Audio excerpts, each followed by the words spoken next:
Inferior dapat mengakibatkan perasaan citra diri yang negatif bagi yang mengalaminya. Jadi teman-teman akan sering pesimis dan takut tidak bisa memenuhi ekspektasi diri sendiri atau orang lain. Perasaan tidak cukup baik jadi penghalang teman-teman untuk mencapai mentalitas yang tidak terkalahkan. Teman-teman akan terus merasa rendah diri kepada setiap DC atau FC yang mengunjungi teman-teman semua di rumah atau di tempat kerja.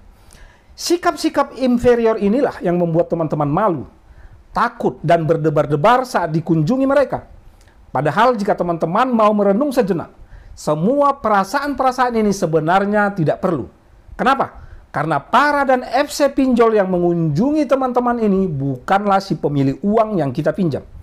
Jadi bobot hutang pinjol yang kita galbaikan ini tidak lebih berat dari hutang kepada teman ataupun saudara sendiri.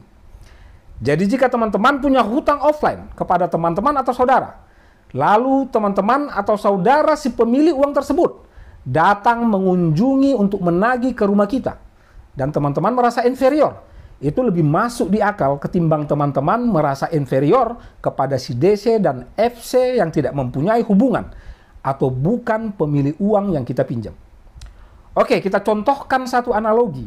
Misalkan teman-teman disuruh oleh seseorang yang tidak teman-teman kenal untuk menagih hutang kepada seseorang dengan sedikit imbalan. Dan orang yang akan teman-teman tagih tersebut juga tidak teman-teman kenal. Teman-teman hanya tahu alamat dan wajah orang yang akan teman-teman tagih. Apakah teman-teman bisa marah kepada orang yang sama sekali tidak teman-teman kenal itu? Tentu tidak, bukan? Dan andai pun teman-teman bisa acting marah, itu pasti akan bertentangan dengan hati nurani teman-teman sendiri. Karena secara emosional, teman-teman tidak terhubung ke si pemilik uang, dan uang itu juga bukan milik kita. Itulah penyebab saya selalu tekankan bahwa ketakutan para DC dan FC ini sebenarnya lebih besar dari ketakutan kita sendiri.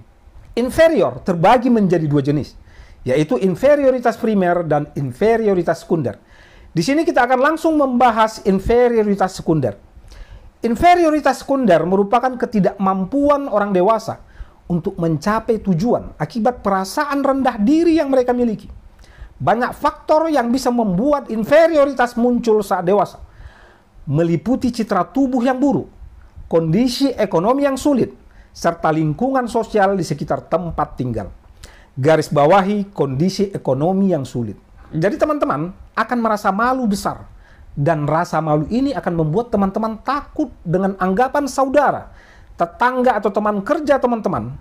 Teman-teman malu dicap tidak punya uang, malu dianggap tidak mampu sehingga berhutang.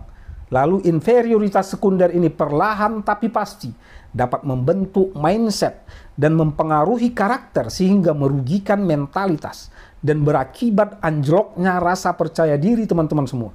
Sehingga teman-teman merasa rendah dan menerima direndahkan oleh para DC dan FC pinjol itu. Itulah penyebab utama kenapa teman-teman semua ingin berkelit, bersembunyi dan ketakutan terhadap kunjungan DC dan FC ini. Untuk itu, jangan pernah merasa inferior terhadap DC dan FC ini. Hadapi mereka dengan santai. Katakan dengan jelas, dengan sikap tanpa beban, bahwa teman-teman belum dapat melakukan pembayaran sampai waktu yang belum dapat dipastikan. Jika ada di antara mereka yang bersikap kasar, jangan gentar, tetap santai. Karena kekerasan mereka itu hanya acting. Tekankan kepada mereka bahwa teman-teman bisa saja melaporkan mereka kepada pihak yang berwajib, atau paling simpel, meneriaki mereka maling. Tetap dukung dan subscribe, like dan komen. Jika teman-teman ada pertanyaan dan butuh dukungan, boleh bergabung pada link invite grup Telegram kita yang ada di deskripsi. Di grup itu, kita saling support, upgrade pengetahuan seputar DC dan FC pinjol, agar rasa optimis teman-teman yang sempat hilang dapat kembali lagi.